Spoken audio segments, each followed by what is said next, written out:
My aunt accidentally sent me a video of my entire family mocking me, calling me a pathetic failure, all while I'd secretly been covering their bills for years.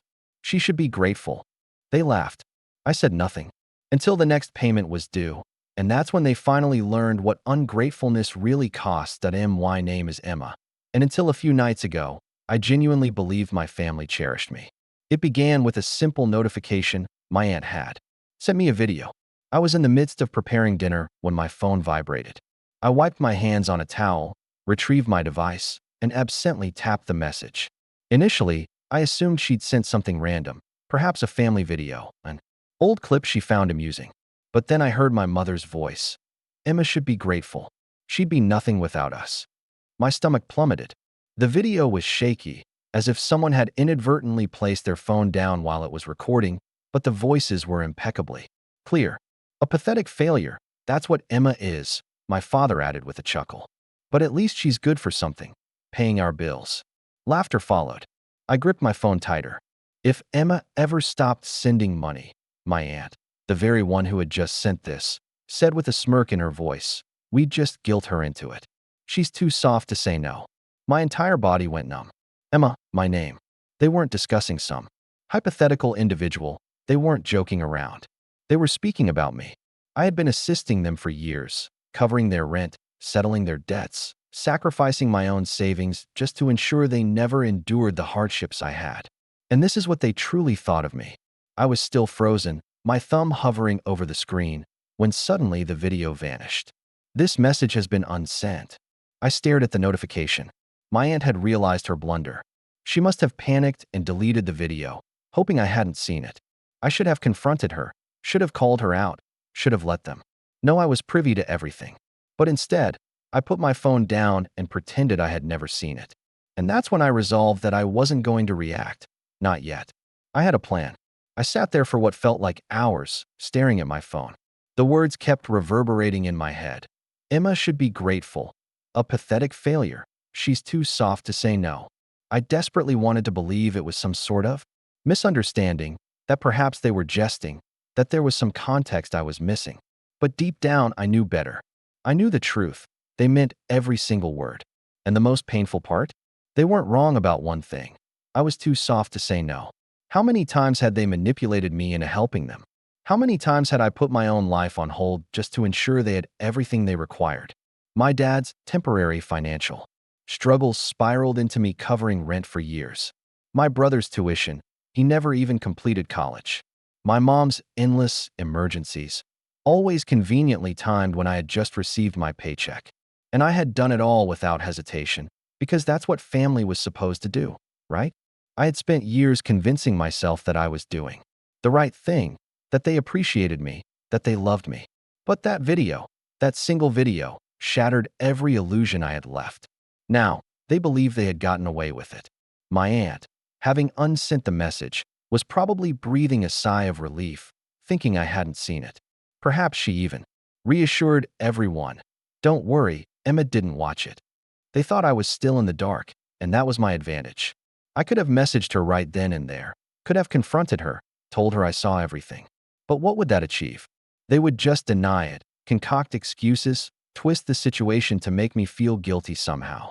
Oh, if they thought I was still their naive, obedient little bank account, I'd let them believe it, for now.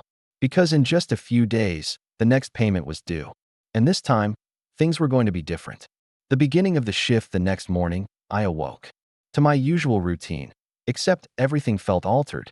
The sun still filtered through my curtains, my coffee still brewed as always, but there was this new awareness at the back of my mind, as if I was observing my life from an external perspective for the very first time. My phone vibrated, a message from my mom. Mom, morning sweetie, just checking in, hope you're doing well. I stared at the message. It was normal, too normal. She never texted me just to check in. There was always a reason, always a request hidden somewhere. And sure enough, a few minutes later, Mom, oh, by the way, rent is due soon. Can you send it by Friday? There it was. The same cycle, the same pattern. But this time, I wasn't going to play along. I typed out a response, my fingers hovering over the keyboard. My usual reply would be something like, of course, or no problem. Perhaps I'd even apologize for taking too long, just to ensure they never felt inconvenienced. Not this time. I erased everything and simply replied, "Me. I can't this month." I stared at the message for a few seconds before pressing send. I set my phone down and waited. 1 minute. 2 minutes. Buzz. "Mom, what do you mean you can't?" I could discern the frustration through the screen. I had never said no before. I didn't respond right away. Instead, I took a sip of my coffee, allowing her to stew in her confusion. A few more messages came in. "Mom, Emma, this is serious. We're counting on you. You know we don't have another option right now." Another buzz. This time my aunt. "Aunt, hey sweetie, your mom is freaking out. Is everything okay?" I almost laughed. Is everything okay? Sure, everything was great. I had spent years subsidizing their lives, and the one time I even hinted at stopping, they panicked. Not once did they inquire if I was okay, if I needed assistance. It was never about me. It never had been. I took a deep breath and replied, "Me. I have some unexpected expenses this month. I can't send anything. Sorry." That was it. No explanation, no apology. And then I waited. What transpired next revealed everything I needed to know. The silence was deafening. For the first time in years, I had uttered no, and they didn't know how to handle it. I stared at my phone, watching the three little dots appear and disappear. Over and over. My mother was typing, stopping, typing again. I imagined her sitting there, seething, attempting to devise the perfect method to manipulate me into altering my decision. Then finally, her response arrived. "Mom, Emma, what do you mean unexpected expenses? What could possibly be more important than your family?" There it was, the guilt trip, the same tactic they'd always employed. I didn't reply. I simply let the message sit there. Less than a minute later, "Mom, you know your brother has no way to cover rent if he gets kicked out. That's on you." The brother card, classic. Then another message.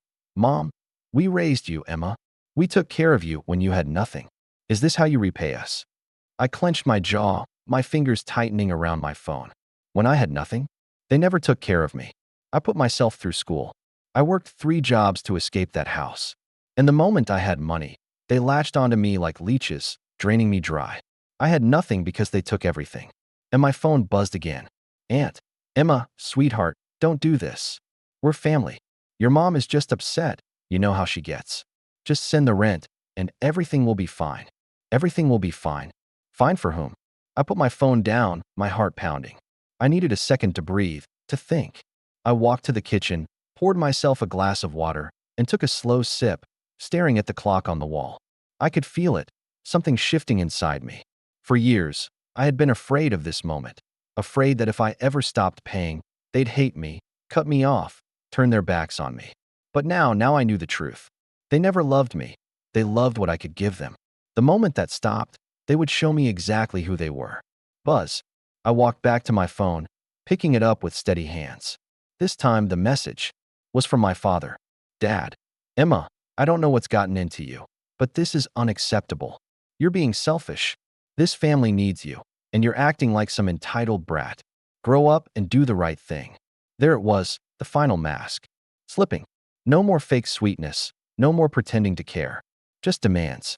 I stared at the words, my heart pounding in my ears. And then another notification popped up, a voice message from my aunt. My hands trembled as I hesitated, my thumb hovering over the play button. Something told me this was going to change everything.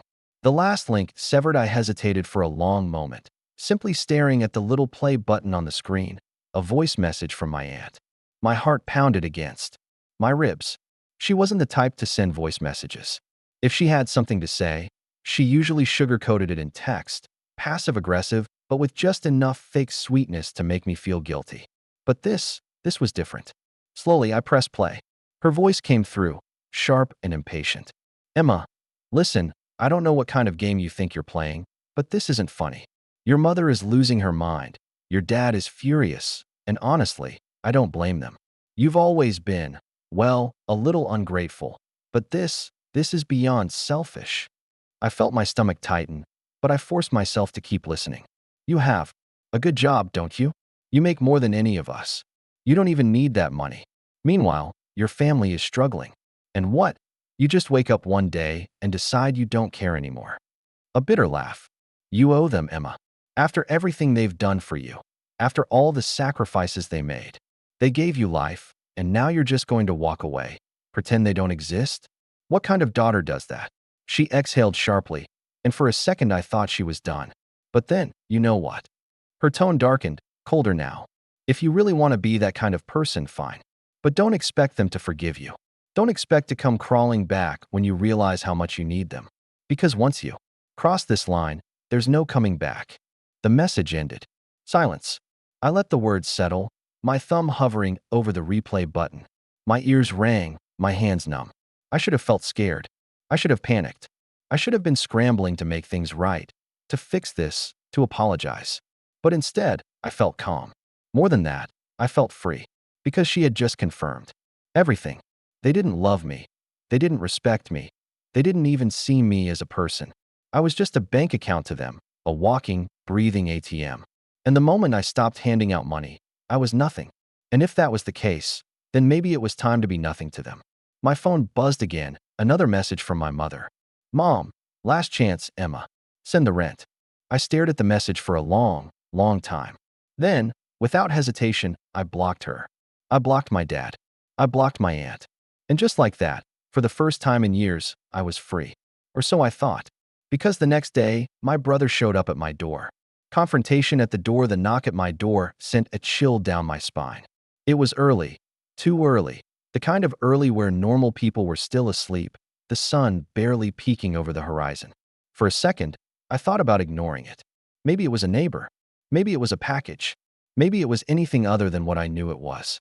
Then another knock, louder this time, more insistent. I took a slow breath, steeling myself, and walked to the door. My fingers hesitated on the handle, my heart hammering in my chest. And then I opened it. There he was, my brother. His face was contorted in something between anger and desperation, his clothes wrinkled like he hadn't slept. His eyes, God, his eyes, they were bloodshot, wild. Are you serious, Emma? His voice was sharp, like a blade pressed against my skin. What the hell is wrong with you? I blinked, keeping my expression neutral. Good morning to you too. He scoffed, running a hand through his already messy hair. Don't do that. Don't act like this isn't a big deal. You blocked everyone. Mom is freaking out. Dad's losing his mind. You're just, what, cutting us off? Pretending we don't exist. I crossed my arms, leaning against the door frame. I don't know, Jason. Maybe I just got tired of being treated like a piggy bank. His jaw clenched.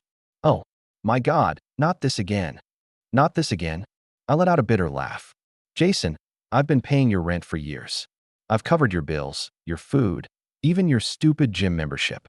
And the one time I say no, the one time I set a boundary, Mom calls me a selfish brat.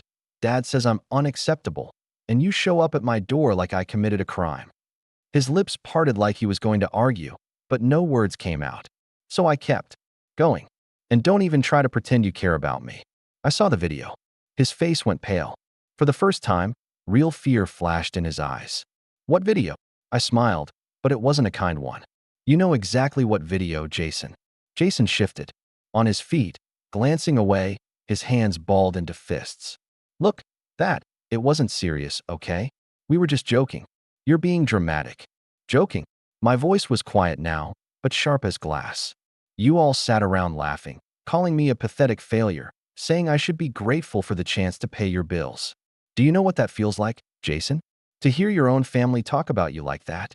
He exhaled harshly, rubbing his face. Emma, come on. No, I cut him off. You come on. You want money? Get a job. You want someone to take care of you? Find someone else. Because I'm done. Silence. He just stood there, staring at me, and for a second I saw something flicker across his face, something raw. But it was gone just as quickly. You don't mean that, he muttered. I held his gaze. Yes, I do. Another silence. Then his expression hardened, his mouth twisted into something ugly. Fine, he spat. You want to be a selfish witch, go ahead. But don't come crawling back when you realize you have no one left. And with that, he turned and walked away. I stood there watching him go, my chest tight, but my spine straight, because he was wrong. I did have someone left. I had myself. But just as I closed the door, letting out a shaky breath, my phone buzzed. I glanced at the buzzing phone again. The familiar name flashing on the screen. It was my mother. But I wasn't going to pick up. Not this time. I had been at her mercy for so long. Her demands, her guilt trips, the way she'd used my own sense of responsibility against me, manipulating me into giving up everything I had just to keep her from falling apart. Not anymore. I turned the phone over, face down, and walked away. The truth was, I was done. Done with being the constant source of money, the safety net that kept my family afloat when they couldn't be bothered to make their own way in the world. Done with the lies and the manipulation. They'd never once asked how I was doing, never once thought about the toll it took on me to be the one always picking up the slack. I had carried their weight for years, my mother's, my father's, my brother's. All of them acting like I owed them something, like my life was just one long, endless repayment for everything they had sacrificed for me. But no one had ever asked what I needed. No one had ever cared about me. And now, I was taking control. The finality of the invoice, but my decision didn't go unnoticed. The next morning, as I sat in my living room, the silence felt suffocating. The weight of my choice was starting to settle in, but there was no regret, no second guessing. I'd made the right decision. Then my doorbell rang. I wasn't surprised. It was Jason. I could tell by the way he knocked, demanding, impatient. The last person I expected to show up, but somehow not surprising. I opened the door slowly, keeping my face neutral. "Emma," he started, the usual arrogant tone gone, replaced by something almost pleading. "You need to listen to me." I didn't invite him in. I stood in the doorway, arms crossed. "I don't need to listen to anything you have to say, Jason." He blinked, taken aback. "Good. No, you don't understand." His voice softened, almost desperate. "Mom's freaking out. Dad's calling me, asking what's going on. They don't know how to fix this. You've cut us all off. You can't just leave us hanging like this." I scoffed, leaning against the door frame. "Oh, I'm sorry. Did you think I was just going to keep enabling you? Keep paying for your rent, your bills, and pretending everything was fine?" "No, Jason. I'm done. I don't care how much you, or Mom, or Dad beg. I'm done playing the role of the family ATM." His eyes flickered with anger. "You're acting like we've never done anything for you. Like we're all just users, right?" I didn't flinch. "Oh, believe me, I know exactly what I've been to you all. I've been a cash machine, a free ride. And I'm tired. Tired of it." Jason's face twisted. "You can't just leave us hanging like this. You owe us, Emma." The words stung, but they didn't break me. They only made me more resolute. "I owe you? I've given you everything. I paid for your rent, your groceries, your bills while you just sat there and watched me do it. And you want to talk about owing?" His fists clenched at his sides. "You'll regret this. You'll regret cutting us off." I couldn't help but laugh. "No, Jason, you'll regret it. Because I'm not the one who needs you anymore." Without waiting for a response, I slammed the door in his face. It felt good, but I knew the drama was far from over. Later that night, my phone buzzed again. I almost didn't want to check it, but the curiosity gnawed at me. It was from my dad. "Dad, we raised you. Emma, don't think you can just walk away from everything we've done for you. You're making a huge mistake. Come back, we'll talk about it, we'll fix this." I could almost hear the desperation in his words. I sat there for a moment, the phone still in my hand. I could have ignored it. I could have blocked him too. But instead, I had a better idea. I wasn't just going to block them. I was going to make them pay for every single lie, every single moment they'd taken me for granted. And it was going to start now. I stood up, walked to my desk, and opened my laptop. It was time to send them a message they'd never forget. And so I started typing. I sat at my desk, staring at the screen of my laptop, my fingers hovering over the keys. I wasn't just going to sit back and let them waltz back into my life as if nothing had happened. No, I was done being the punching bag. This time, I was taking control. I thought back to everything I had done for them. All the payments I had made, the bailouts, the times I had swallowed my pride and helped them even when I knew I was the one being drained. No more. Now it was their turn to feel the sting of their actions. I opened my email and started typing. First, I gathered all the financial records, every payment I'd ever made for their bills, every bank transfer, every check I had sent over the years to help cover their mistakes. It was time to remind them of what they had taken from me. I included a note at the top of the email. "Here's a detailed summary of everything I've done for you over the years. I'm done being your lifeline. I'll no longer be your ATM. and I'll no longer let you make me feel guilty for choosing myself. Consider this my final invoice. You don't owe me anything anymore, but you will owe yourself the realization of how much I've sacrificed, all because I thought family was supposed to help each other, not drain each other. Then I attached the receipts, the bills, the payments. But that wasn't the end, not by a long shot. I logged into the family group chat, where they used to keep me on edge with their complaints, their endless demands. I scrolled through the messages, reading the ones where they claimed they needed me, where they'd guilt me into helping them. Then I did something I hadn't done in years. I replied, "You all talk a lot about what you've done for me, but you've forgotten how much I've given up for you. And here's the reality check. You never needed me. You just used me. I'm done. This is my last message. Don't ever contact me again." I sent it. The silence after was almost sweet. I leaned back in my chair, letting the weight of the decision wash over me. For once, there were no more phone calls, no more guilt trips, no more pretending that they had any power over me. They could keep their manipulations, their lies, their empty promises. I was free. But just as I thought it was over, I received one last message from Jason. "You're making a mistake, Emma. You'll regret this. Family sticks together." I smiled to myself. I knew he was just trying to get under my skin, but this time it didn't work. I didn't need them. I had my life, my freedom, and that was enough. It wasn't the dramatic blow-up I'd imagined. It wasn't some grand confrontation. But in its own way, this was even better. I had taken control without anyone seeing it coming. And the best part? They didn't get to hold any power over me anymore. I turned off my phone for the night. A sense of peace settled over me. I didn't have to play their game. I didn't have to keep sacrificing myself for people who didn't appreciate me. It wasn't revenge in the way I had expected. It was quieter, more deliberate, and much more satisfying. Now I could finally breathe. And the best part? I could finally live for me. And that, in the end, was the sweetest victory. Wow, what a journey. That was, right? It's remarkable to consider how much Emma had to endure for so long. But ultimately, she took charge of her own life. I admire how she didn't let all the turmoil or manipulation from her family diminish her. Instead of a huge confrontation, she simply severed ties quietly but with profound impact. Sometimes the most effective reclamation isn't about creating a scene, but about taking back your life and demonstrating that you're no longer to be exploited. However, it's worth noting that not everyone would have handled it in precisely that manner. Some might argue she should have fought for the relationship, perhaps even offered them a second chance. Others might believe she made the correct decision by completely removing them from her life. So what are your thoughts? Do you concur with Emma's decision? Was her quiet reassertion satisfying or too severe? I'd appreciate hearing your perspective.